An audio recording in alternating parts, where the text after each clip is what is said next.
Morning, me again. So it is 20 past 7 on the 19th of September, which is a Thursday, I think. No, it's a Friday the 18th of September. Forget all that. No, I'm not going to retake, I can't be bothered. It's Friday the 18th of September. It's definitely 7:20, and I'm just out for a casual walk on the cliffs of Outer Hope, which that tickles me. I think out of all the whimsical place names I've come across this trip, I think that's probably got to be the best one this week. Yes, so press on that way really, back down just along a bit and join the main trail, then it's out around the headland. Very pleased with my, not that I do camp at all, but very pleased. If I were camping, this would have been a brilliant place to do it, because this wind has been relentless all night. You can hear it whooshing, bashing around in the tops of the trees, big roaring. I mean, I'm way too far away from the sea to hear the sea at all. That's all been the wind in the tops of these trees. That wind has not been letting up. It's been about 16 miles an hour from the north-east, I think, and fortunately though, this sort of headland's a bit of a wind shadow and the trees have taken the rest of it off, because down here, if you were to have put a tent, I felt almost nothing.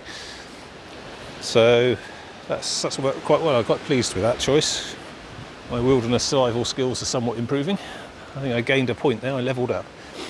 Anyway, so today the plan is, this is not the last day, I think this is the last but one day of hiking, but I'll see how we go. So the plan, the original itinerary, I should be in Salcombe by now. In fact, I'm actually 7.5 miles short of it. It's not too bad, that's a morning, it's like 4 or 5 hours, I think. I should get there plenty of time for any ferries needed. That's the big job today, is cross that last bloody river, get done with all the boats and taxis and wading and all that nonsense for the rest of this week. I mean, there's still more rivers to come in the future, in the further week. There's one at Dartmouth, so I'll be dealing with that May next year, but not my problem right now. And obviously there's a big one at the River Exmouth, Starcross Ferry, I think. That's something for May. No, I just need to cross this one ferry before 5 p.m. today. 5 p.m. today. If I miss that, then I've got a whole day of sitting around in Salcombe, I suppose. From Salcombe to Torcross is listed in the guide as the last day. I don't know what the mileage is. I should probably look that up. But when you add that 7.5 miles I've still got to do today onto it, as well as then Salcombe to Torcross, I just don't think I'm going to make that in one day today. So today I just need to cross that ferry at Salcombe. Then I need to get as far towards Torcross as I can and then find somewhere safe to camp again. Now this is going to be the problem tonight, I think, because this is quite a wind-shadowed hillside. Once I get round the end of the headland and back up and start heading round past Start Point and up towards Torcross, going to be hitting this wind full force coming off onshore. So it's going to be, I mean, on the plus side, it's going to be blowing me up the cliff, but on the minus side, it's going to make it very hard to find somewhere sheltered from it all. I mean, it's not going to get significantly more powerful, I don't think, but it does, it will gust a bit. I mean, I'm in for an uncomfortable night's sleep anyway, because I'm in a flipping tent, but, let's try not to make it actually dangerous. Oh, so I've got about 1.5 bottles of water. 1.5 litres to last me 7 miles. Hopefully there'll be some beach huts or whatnot between here and there, although this is all a bit headlandy. This is all a bit middle of nowhere, nothing, so we'll see. And I've been in correspondence, and Guy is going to come and meet me on the way. So he said he's going to park up at Salcombe at 11 and then start along the trail this way and see if he can meet me along the way. I hope he recognises me. I'm the dishevelled tramp carrying way too much stuff, yeah. So I might be able to get a bit of spotted lunch. Depends how the time goes, but hopefully a bit of a relaxed lunch in Salcombe before I head on across the river. Not sure how far along he's going to come with me, but it's just a day trip for him. I'm going to envy his little day bag, I'm sure. But we'll meet Guy when we meet Guy. But for now, I just need to get the bag on and up and get going really. It's quite breezy. Not sure I want to take the coat off just yet, but the sun will come up soon and it's going to be another glorious day. 20 plus temperatures I expect, so once the morning gets going then so shall I think. I'm very much like a reptile or a lizard in that fashion. Right, let's crack on. Bloody hell. Windy enough for you? You find the hat every step of the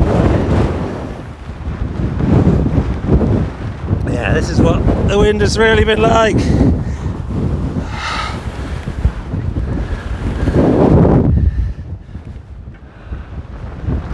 Yeah, probably can't hear me at all, but yeah, as you can see, camping up here will do madness. Right, on to the left. Well, I doubt you can hear any of this, so I'm just going to do a big sweepy panorama.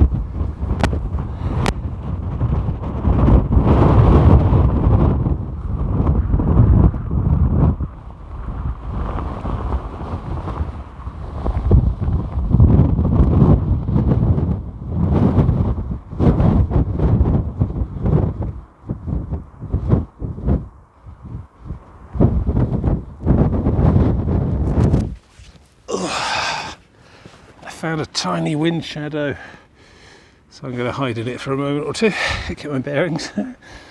Bedraggled doesn't begin to describe me at the moment. That's quite relentless. It says 16 miles an hour on the little weather thing, unless that's force 16, I don't know. I think it's miles an hour. See whitecaps out to sea. I don't know how powerful it has to be to do that, but probably not something I should be looking forward to with relish on this kind of holiday, seeing that. What time is it? 8:04. Had some good time. Climbed up and on and out onto the headland. Basically we're going to sort of go along the top of here. And that'll be an end to that view. That'll be the end of that vista. That big massive long bay. You can see that in the distance. Is that one of the cross-channel ferries? Oh, it could be something naval. I think that one's across channel. I think that one's that auxiliary ship, I think, maybe. So that must be Plymouth then, heading in there. King Sancour Sound, maybe. Rains Head. And beyond. Apparently dogs can do that to lambs. Yeah. Another reason not to have dogs everywhere. Should only be allowed a dog if you have a economic need for it to do your job. Anyway. Ranting again. Yeah. So this is me coming round the bottom of Devon basically, and then going to start back up the other side. So once I get around there enough, there's a bit of crinkly headland to deal with first, but should be able to enter a whole new bay that basically is a massive sweeping curve that goes all the way around up to Weymouth, I think. So yeah, a bit of a milestone. Oh, that wind. Give up with the hat in the end. Kept acting like a small sail, trying to tilt my head off and tear it off and throw it into the sea. So yeah, I am keeping well clear of the edge of the path today.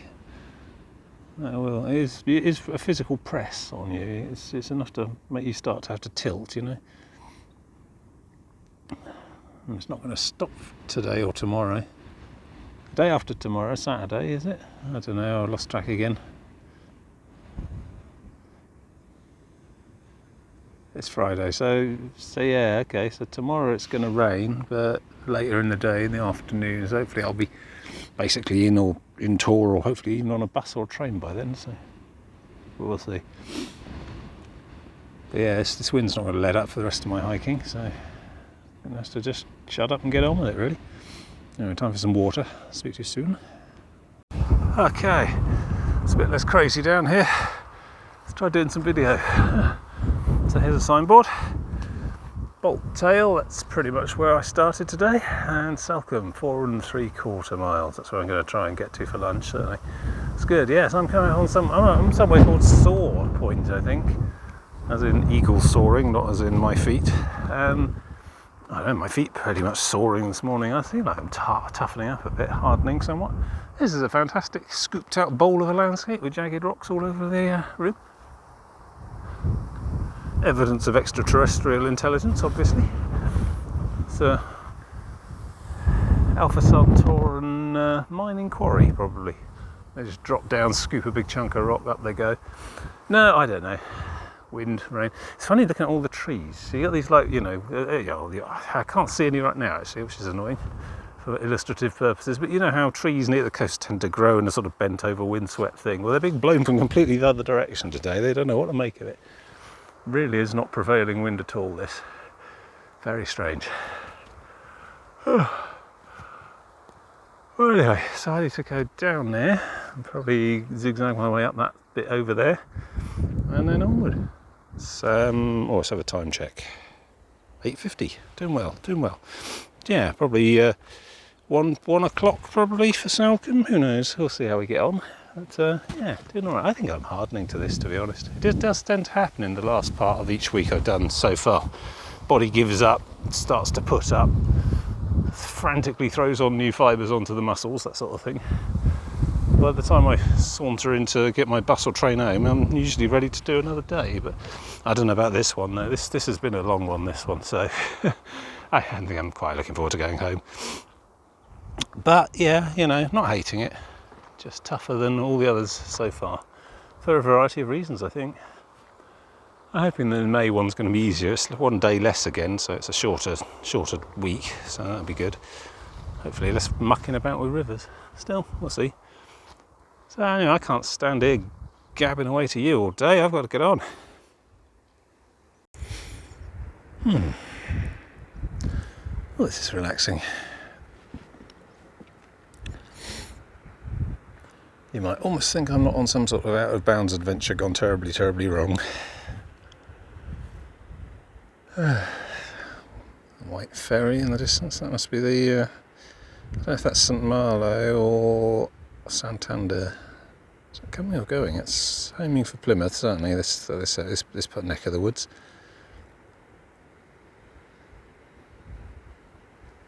Definitely looks like a passenger ferry, anyway. Lots of side stuff. No boxes on it. It's not grey. I think I'd quite like to go on a passenger ferry sometime again soon. Quite enjoy those. Not just like, there's 45 minutes to Dover to Calais sort of thing. Or yeah, I've been on Eurotunnel as well. I'm a seasoned traveller, me. That's quite dull, to be honest. You drive on at Ashford. You're basically in what amounts to a very large London Underground car, and it's full of cars, and you stay in your car and you just read your book, and then it's dark. And you drive off again at I don't know where it is. It probably is Calais, isn't it? It's quite close to the shore, that side, the tunnel. But yeah, and there you go, off onto please drive on the right, that sort of thing, and then off you go, straight out onto the northern French motorway network, the autoroutes. It's not very glamorous. It's not how they used to travel in the 30s, I think in the 30s it was all trains on boats. A boat train, wasn't it? And it would literally, you decamp onto the boat, or does the train I don't think the train literally went onto the boat. But yeah, I don't know, talking nonsense again. But yes, I'd quite like to go on a good long, sort of 8-hour crossing. One of the western north coast French ports, St Malo, Cherbourg, something like that. A good long mini sea cruise. I mean, the idea of actual cruising doesn't really appeal to me much, to be honest, stuck on the boat for that long. Plus, that's where all the diseases tend to be. Not many cruise companies still operating at the moment. Still doing their things. That's why they all were in these big corrals. I mean, like I said about that one at Weymouth, there was 7 or 8 proper ocean-going cruise liners, all just like in a little sort of holding pattern, sort of just going around in small circles in the bay off of Weymouth. It's crazy. Something you never see. And I thought I saw something similar on the train on the way here, sort of up at sort of Torquay sort of end, Dawlish. Not sure we've come into sight of them today or tomorrow, but just not running at all. And I suppose it costs them a certain amount. It must cost less to just have a skeleton navigation crew going round and round on their boat in a bay than to just park, and I don't know where they even park. I mean, they certainly can't park at the places they pick passengers up, because I imagine the mooring fees for long term there are enormous. They just like anchor it in a fjord somewhere that no one's using. I don't know. But yeah. My mum was going to go on a Northern Lights cruise up Norway, Tromsø sort of thing this November. And that all got cancelled, because not necessarily because of the COVID itself, but because everyone was going, COVID on cruises, and so everyone was cancelling left, right and centre, and they were having to dish out refunds hand over fist, and eventually it got to the point, I suppose, where it just became economically unviable for the cruise to take place at all. Well, Mum stuck with it, but yeah, they give her her money back. They give her the option of, we can keep your money if you like, and you can have another cruise at some undetermined point in the future. And I told her, no, just take the money. You can always give the money back to them again if they come back to it, come back fighting. But yeah, I'm sure cruising's the thing. That's funny. I don't know if that's even still running, to be honest. I imagine there's all sorts of very stringent COVID regulations on board that thing. Because if that's the Santander one, that's a 24-hour journey, that, and a bit more, I think. It's been an old day just going up the side of France. So yeah, a lot of contact tracing, and every other cabin, and wear your gas masks in the cafe. Can't be a particularly luxurious thing. I don't think we'll ever see.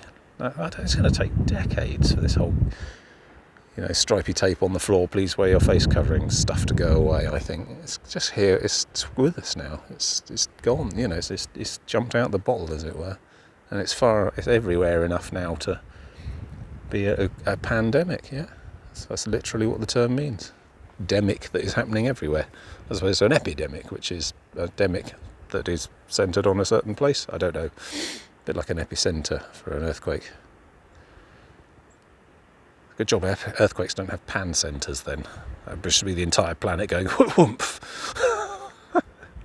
Every piece of ground on the entire planet jumping 2 feet into the air and landing again. That would be the end of the human species, I reckon, if that happened. We'd never get our shit back together again. Yeah. Some keen person down on the beach. Just wandering about. It's probably a dog somewhere. It usually is. 9:06. I probably ought to stand up and bag up and get going. It's just nice to have found somewhere out of the wind. It's quite pleasant here. Get back on top, you'll know about it again. There's whitecaps, haven't gone away. Frothy out there.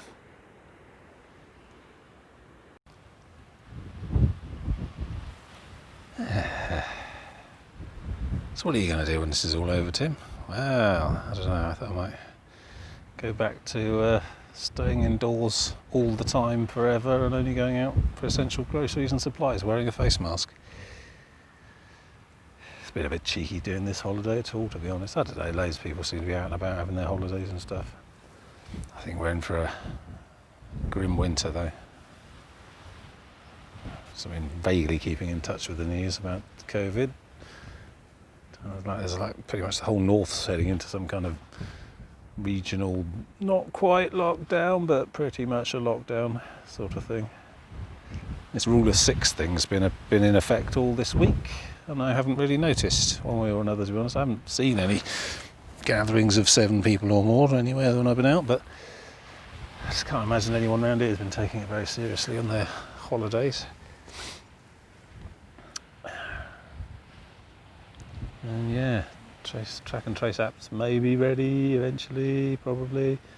I had to fill in one registry form thing once so far, although to be honest I have been sleeping in hedges and avoiding all contact with all human beings and trying to keep a 2-mile distance between me and the nearest other person, so maybe I'm not typical, but yeah. It's all very well relying on some officious pub landlord with a clipboard and pen, but if you really want to do this, if you really want to take it seriously, nail this thing, make the banks trace payments. I mean, yeah, okay, I might have to fill in a clipboard in a pub once every sort of 4 or 5 days out and about, but I'm swiping my contactless payment card pretty much every place I go. And the banks have my details, they know where I live, they know my name and address. I'm sure some secure, need to know government NHS only type linkage between those systems would suddenly give you an absolute picture of people's movements. I mean, it would become a sort of complete surveillance state at that point, but then apparently that's what we need in order to keep track of the disease, so there we go. But, you know, the technological solution is pretty much already there. My movements are known to the nearest mile and to the nearest hour, I think, by my bank, because I'm just swiping that card around. Yeah, some people will resent it and go full cash again, but, you know, a damn sight better app. You just link that up to your contact app thing that the NHS do. Suddenly, ping ping. Oh dear, you've been near your payment card has been near someone else's payment card who has COVID within the last X, and here is all the details. It's going to take a lot more than pub landlords with clipboards and little forms filling in. I mean, when do they report all that back?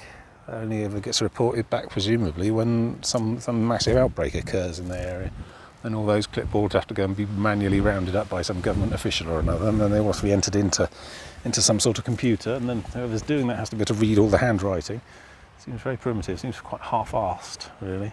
If you're really serious about all that, we already have better ways. Emergency government powers to second bank payment systems, basically. There's your contact and trace right there.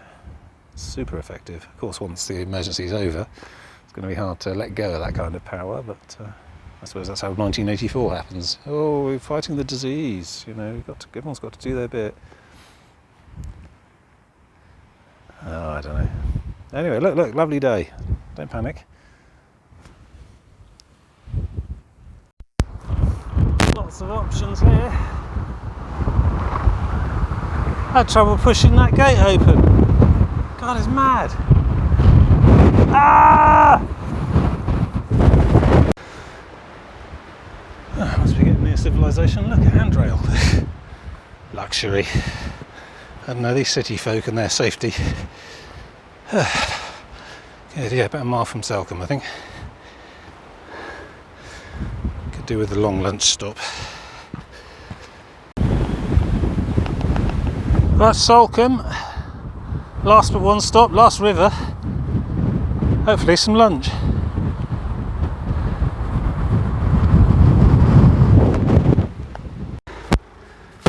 Ah, we're out of the wind now. South Sands and North Sands, I guess this one here is on the north side. There's the guy. Hello. The guy. Ah. Estimated how quick I'd be moving today, so yeah, I guess you thought you were going to be like 3 or 4 miles around the... Yeah, I thought I was going to be, but you were quite speedy. Yeah, I don't know, it's just dogged determination.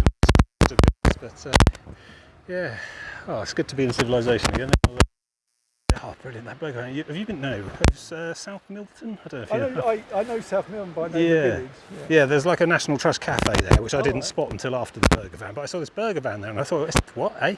Middle of nowhere, you know, nobody about. Yeah. It's late Thursday evening and I was sort of staggered up to it and I thought it was like a mirage, it's like wobbling in front of me.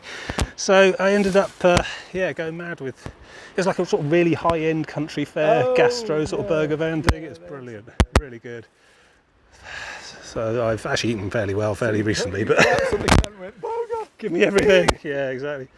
So I think I asked for a burger, chips, just an all plain burger and stuff. They do pizzas, they do pulled pork, hog roast thing. I was like, what is going on here?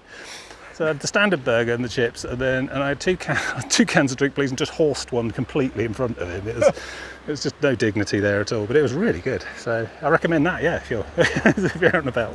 I don't know where it was, why it was there even. Yeah, I know. Yeah, I've never been to just after the golf course before you sort of head on to the. Yeah, I don't know. It's great. So yes, I could totally go for another big pub lunch. Lemonade as well. I haven't had lemonade in days. Run stuff at the moment. So anyway, yes, I'm going to keep looking for that then. Well, fancy that. I've wrecked another microphone. They're very good microphones. I just think it's the little connection on the cable to the plug itself just can't take the waggling I put it through. Anyway, this is the other side of the Salcombe, and I am done with rivers. 6 out of 6. Bloody hell. yeah, so a very enjoyable couple of hours in a pub beer garden, fish and chip lunch, chatting with Guy there. A couple of lemonades, good to go. So that's the ferry. You can see it zooming backwards and forwards there. Rudimentary affair, but serviceable. Look at that. There's your social distance. He did try, but there was just so many people. Yeah, anyway, right, so this is now, well, I suppose it's the penultimate day, but I'm on the last day as such. So the last guide listed day starts in Salcombe over there, ends in Torcross, sort of up and over there somewhere. 12.7 miles apparently. And then finished for the week. However, it's 14:43. It is, yes, 2:45 now. So I'm not going to get 12 miles done in one day, and I don't really want to anyway. I need to camp because I'll arrive way too late in Torcross for any transport options, although the guys offered to give me a lift to the station, which is good. So we've kind of made a contingency for around tomorrow lunchtime-ish, 1 to 3 p.m. or so on, which seems entirely doable, entirely reasonable. So I need to head that way, hit the coast again, head up round the big bleak end of the world here. Possibly getting to start point, possibly passing it, I don't know. Basically my mission is to get as far as I can this afternoon, this evening, find somewhere that's going to be safe to camp. Bear in mind there's still this sort of 17 mile an hour wind from the east still coming in. Survive the night, get up, get to Torcross the following morning. So I'm well fed, we've got water, topped that up, public toilets there, conveniences, which I've utilised extensively. Don't go in there for at least 20 minutes. And topped up my water and everything, so I think I'm ready to basically hit the trail, ready to go on the last big push. And then I need to make one last camp out of it, and then we'll see what we see.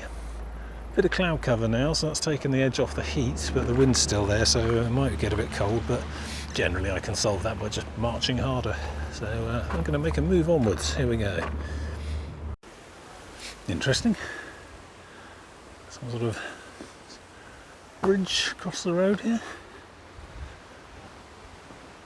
Two big pitted iron beams on there. Is that an old railway of some sort? Old tramway? Off to some sort of docks? Yeah. Yeah. A bit of a woody interlude. Working our way back south out of the estuary, out of the Salcombe River. Try and get to back onto the cliffs. Continue on our merry way. So this kind of thing might be ideal for a camp over spot, but I need to get a lot more miles in today, I think. A lot of valuable daylight, make life easier for myself tomorrow. Otherwise I've got to do the whole 12 miles in one go. So I'd rather not. But yeah, we'll see what we can see. It's nice there. No sign of the wind. I think we're over a massive wind shadow in the river valley. Wind shadow, is that the term? Keep using it. Feels like there ought to be a proper name for it. Whatever. Sure you know what I mean. I know what I mean, that's the main thing. Little secluded cove down there, sandy beach. Expensive motorboat.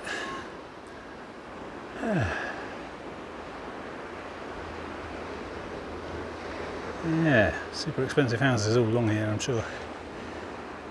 Nice part of the world. And here we are, back at the sea, more or less. I'm feeling a lot more relaxed about everything now that river's done. All these crossings and tides and bridges. It's just a straight on hike all the way back now. Salcombe lifeboat disaster, 27th October 1916. Dear.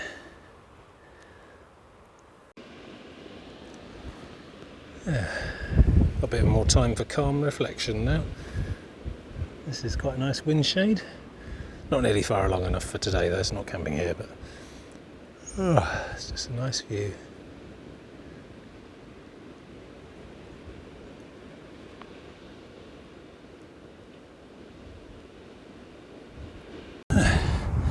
Wind picking up a bit now, coming around. So, look at that cool thing up there. Clearly the home of a wizard. A wizard whose domain specialisation is the oceans. I don't know. Anyway, so my current plan is to get around the end of that one. There's like a Coast Guard lookout station on the end.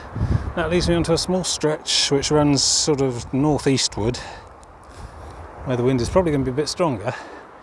And then at the end of that stretch is Start Point, and then around there is a short northward stretch of coast, and then Torcross. I'm trying not to get to Torcross today because I missed all the buses and everything, and trains. So I'm going to have to camp somewhere. But I'm trying to work out where the best place to do that is. No hat, stay! So yeah, I'm going to have to keep going and see what presents itself really. Something turns up, it usually does. I don't know whether I want to do it on this bit of coastline, because on the next bit of coastline, satellite imagery tells me there's bits of woodland along the path, which might be more useful for what I need. Bear in mind that usually the wind is westerly, so the west-facing coast, south and west coasts will be all this scraggy heather, ferns and whatnot, nothing much to hide behind, whereas anything that faces east ordinarily would be quite sheltered, which is where all the trees are likely to be, that kind of thing. But we'll have to see really. I think I need to get around the end of this coast, this headland here today, and then start looking, I think, in earnest. Try not to get around the next headland after that, because otherwise I'm basically finished. And plus I think it might be a bit too far. So we'll see. But I'm, relaxed and chilled now that all the crossings are done, so I'm not too worried. Let's just keep moseying on and see what we find. That's the way. Hello, is that mer people? No. Valiant defenders against mer people, guarding our beaches.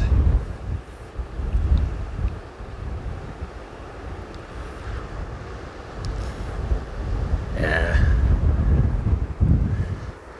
Tried sea fishing once. Spent a whole night with my father on the shore, caught nothing.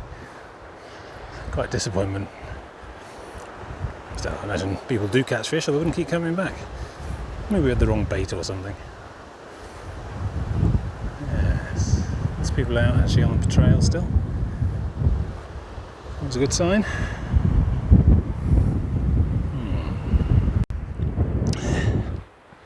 A lot of secluded beaches around here. Obviously, I'm assuming you get to them the same way I'm getting to this one here. This is a car park up and inland I'm not seeing. Guess they're finding it to be worth the effort, though. Not many people, socially distanced, group of 5, green blue waters, quite a lot of kelp, but don't go too far out. Lovely. Oh my god, so this is kind of what I was afraid of.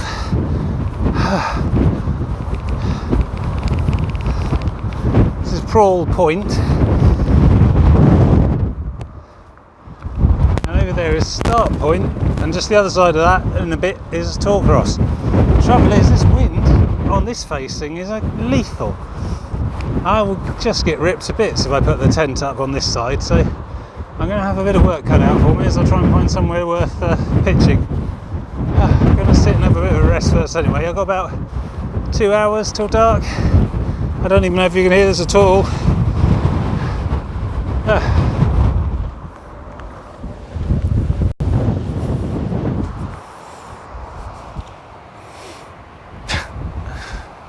I'd call that Providence.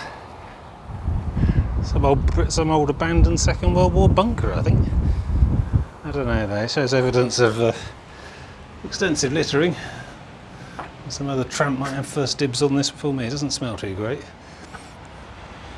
I might try my luck. However, it is a large solid structure with a sharp drop off at the back and grass behind it. So I'm wondering if it might be worth trying to put the tent behind it at least. Mind you, I've got 2 hours still.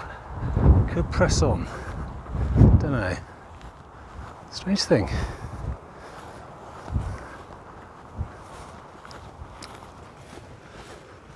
I haven't got a torch or anything, so we bump into broken or bits of concrete and everything in there, and who knows who's been using it as a toilet on their little walks. But along here maybe. Don't know. I feel like I ought to get some more progress in. Yeah, a bit of an odd landscape all of a sudden. Another big concrete thing there, overgrown. What looks like another bunker type assembly over here. It's very odd. Second World War training area. I think there was some sort of thing at Tor Cross, we'll have a look at when we get there, to do with like training exercises during Second World War, before we pushed back onto Europe. I say we, I wasn't there. Anyway, there's a place called Salcombe that's 2.5 miles away, which I've seen on the map as well, which looks like it's in a sort of a tiny little hamlet in a small valley on the coast path. Might be worth a try. Better than spooky old bunkers, I think. The bleak foreshore at the end of the world. Yeah. So that's start point over there. I reckon if I get close enough to that, that itself will provide a decent wind shadow, because it's coming from that sort of way. So if I get to the left a bit, that'll help. Also, these big cliffy promontories don't quite stick out into the sea, but they can provide some cover as well. Ideally I'm looking for trees, but I think we'll find a few of those a bit further up. We'll see. I mean, I don't know, I think the tent can take about 20 or 30 mile an hour's worth of wind, but it's not going to be a pleasant night. Shan't get a lot of sleep. So yeah, we'll try and look for somewhere sensible first. Hey, there we go. Rather you than me, I'm going to keep looking for somewhere more sheltered. Still, I could see I'm not the only one. Look at all these gulls. Is it a fish down there? Or is it social?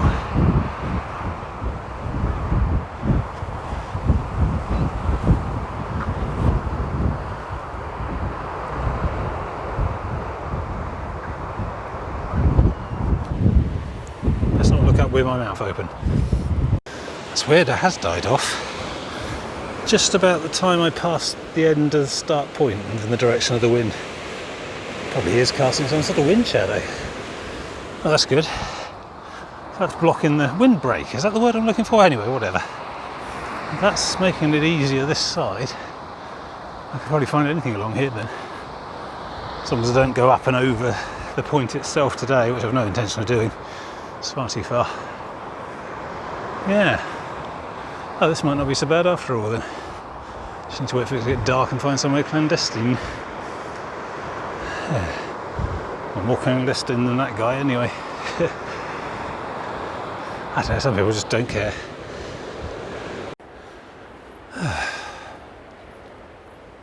Big old ruined farm building there. Don't know, I'm not strictly speaking on the path at the moment, but this little piece of out of the way margin will do. Found myself some suitable shade, shelter, wind cover. I'll take the edge off anyway. The tent will still have to be well lashed down, I think. But yeah, I don't think I've got anything left in my feet today, so it'll have to do. Having a bit of a lie down. You can do it feet. Only one more day to go, but my reckoning is about 7 miles to go. In fact, it was 12 miles from Salcombe to Tor Cross. Must have done at least 5, perhaps a bit more. Might only be 6 or so left. Yeah, what do you think about that? Yeah, well, you just rest for a bit. Unusual bit of coast, this. In between Prawl Point and Start Point, it's this sort of southeasterly facing shoreline, and the crops go right up to the edge, more or less, up to the edge of the sea.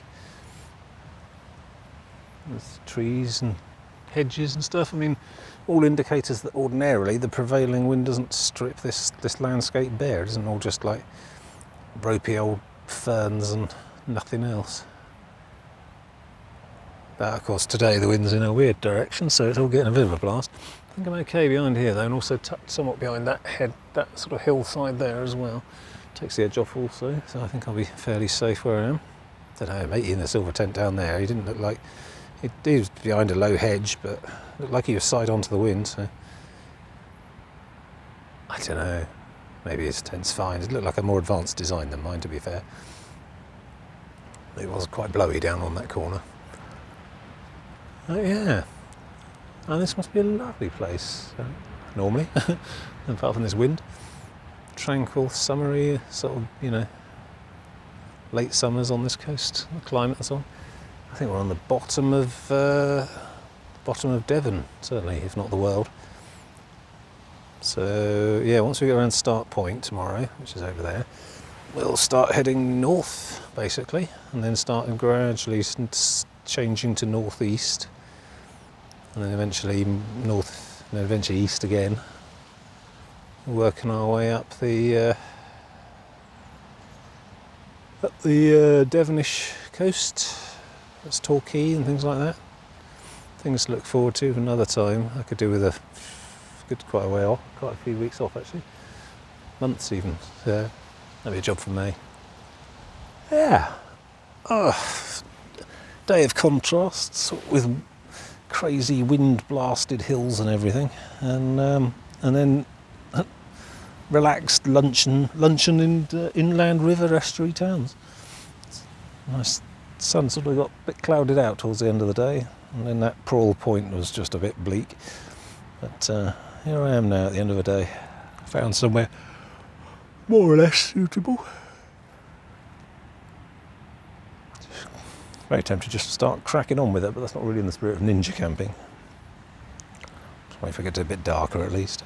But yeah, certainly I can begin resting right now.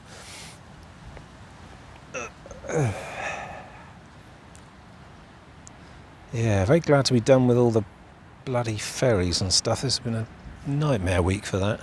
Lots of rush, got to get here by here, got to do this, got to go there. No time to just stop and stare, really. Well, apart from this last sort of day and a half, I suppose, once this side of Salcombe. And it's such a long week as well, my feet, whew. They may never speak to me again. But it's lovely down here, it really is. I may have to come back again, but you know, with a car and a cottage or something, or some holiday let,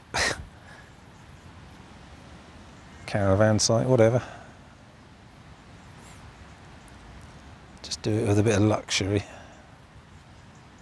I think I must have saved about 700 quid this week, just by sleeping in hedges.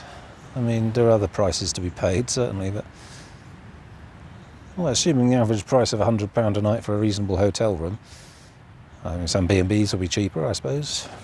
Market varies, but you can pay much less.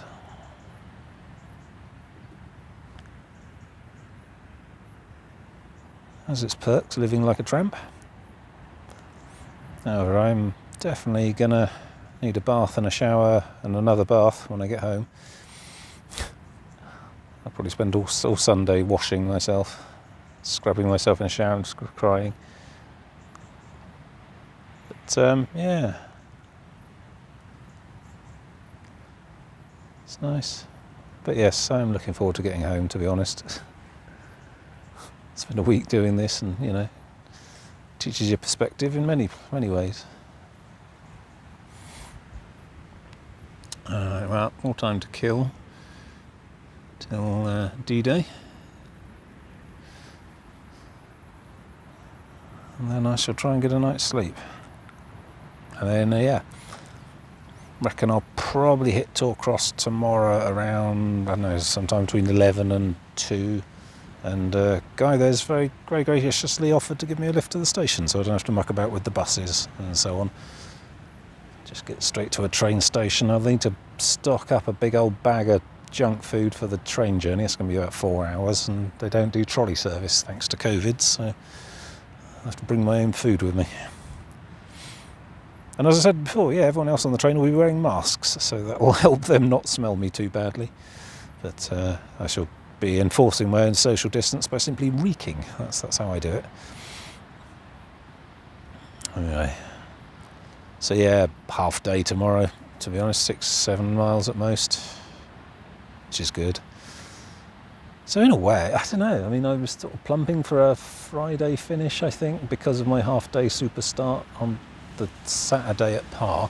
So I thought I might, you know, if there were no bridges or rivers or bloody fords, then I probably could have just stumped my way around and made it for Friday, perhaps. Well, now, actually, in fact. Although a bit earlier, I would have had to have gotten there by about 5 p.m. today. It's now, what is it now? 6:46 now, so I'd already have missed it for today. But yeah, without sort of waiting around for rivers to go out and stuff like that, I might have done a Friday finish, might have compressed the 7 days into 6, but even then that still includes a cheeky half-day travel hike day as well. So as it is half day on the other end, I don't know, yeah, Saturday to Saturday, basically. So that's the 8 days. I think the travel bonus that I got, yeah, I don't know, because the South West Coast Path website itinerary just has completely, basically it's assuming you're doing B&Bs, it's assuming you're doing hotels, it's town to town. So, you know, instead of hedge just outside of town to hedge just outside of town. And it assumes that, presumably they assume you're going to spend a whole day travelling, book in, have a night's sleep, and then forge off in the morning, which is definitely a way to do it. It's a sensible way to do it. But I just thought with this whole length of this one, 7 days, 100 miles, I thought I probably want to just get this extra half-day bonus mileage in by just jumping off. And because of Par as well, Par is really useful. At Par station, you can just get off the train, you can walk about 100 metres. Yeah, you walk down one residential street and boom, there you go, suddenly you're on the coast path again, off you go. There's no like interconnecting buses or anything, so it becomes more doable to get a very early train and just crack on at lunchtime. But then I burnt that whole half-day bonus off with waiting for rivers and things, so, you know, swings and roundabouts. So yeah, I think I've done it on a reasonable time scale, assuming I get there for lunchtime tomorrow, which is pretty much in the bag at this point. But yeah, very hard. I'm sure I'll have more reflective, summing up commentary for you tomorrow. But yeah, definitely the hardest week I've done. Hardest in terms of just mileage and foot soreness and hills and stuff. It's not any easier, the south coast, like I thought it would be. It's still very strenuous, but also hard in terms of logistics and organisation. I had no idea. Without just fortuitously, I was bored and I was on a hilltop with some good phone reception, and I was doing a bit of looking on the South West Coast Path website, and I thought, oh right, okay, now how many rivers have I up to now? And then I realised, oh hang on, the Erne, what's that? And then I, 2 days ahead of actually hitting it, discovered that need to need to walk across it. Okay, and that obviously then suddenly it becomes a bit of a nightmare in terms of lunar calendar timing and all the rest of it. I mean, if I'd have known, I probably couldn't really have done anything about it either. I probably wouldn't have done it any differently to how I ended up doing it now, because you book a week off of holiday, you book a week of holiday from work.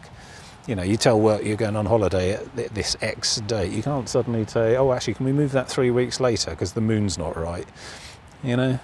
So it's possible to plan that to perfection. I imagine some people just literally turn up and stroll straight across and carry on, but no, I was there for quite a while.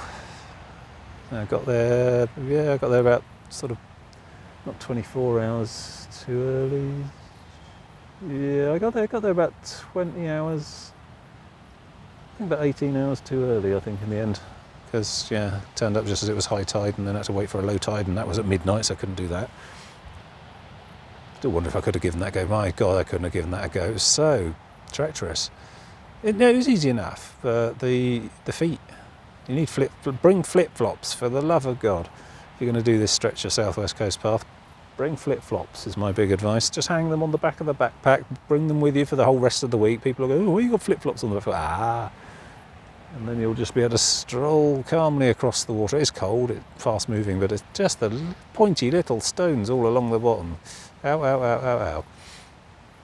Took your mind off how cold or deep it was, certainly. Anyway, so yeah, week of particular challenge, I think. I don't believe either of the 2 remaining weeks are anything nearly this complicated. There are more bridges. Well, obviously, there's a few ferries, I think, here and there on week 7. I think I have to go across the Dart at Dartford, whatever. Dartford, I think, yeah. Big naval training place further up the coast from here. That'd be week 7. I think there's regular ferries there though, because that's a working town where people live and work on either side and need to get to work and stuff. So I don't see any problems with that.